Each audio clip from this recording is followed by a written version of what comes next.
Հուշերի մասին Զառայի հետ շատ երկար տարիներ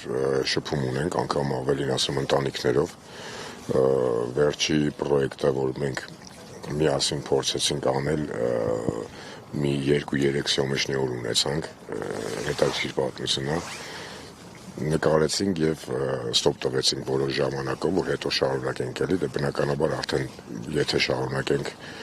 կամ չենք շարունակի, որովհետև Զառան չկա, այդ խոհանոցի մասին հետաքրքիր պրոյեկտ էր, Շանթ հեռուստաընկերությունով պետք է հեռարձակվեր սիթքոմ։ Բան էր ինքը, որ նկարահանման պրոցեսի ընթացքում, այսպես ասեմ, 2 ժամը մեկ ստոպ էինք տալիս, որ Զառան մի 15-20 րոպե հանգստանա, որովհետև ասում էր լավ չեմ, բան, բայց մենք միանշանակ ուզում էինք աշխատեինք ու աշխատելու էինք, էլ սենց եղավ, լավ չստացվեց ամեն դեպքում։ Հիշողություններ շատ կա Զառայի հետ, նոր անգամ ամուսնուն էլ որ գրկեցի ցավակցություններս հայտնեցի,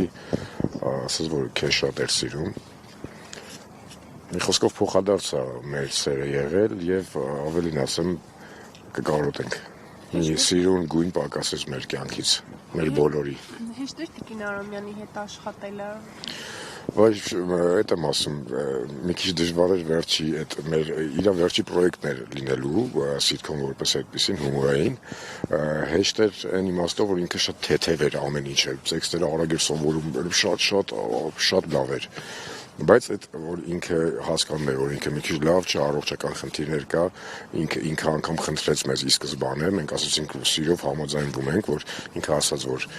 կարող է մի ժամը մեկ բան, մի 15-20 րոպեով պրոստը ես հանգստանամ, մենք անգամ տենց մեծ ձիվան էինք վերցրել նկարահանման այդ պլաշատկայում, որ ինքը պարկի մի կես ժամ, նորից շարունակենք, այդպես տենց հիշողություններ կա իրանից, ամեն դեպքում շատ կկարոտենք, շատ։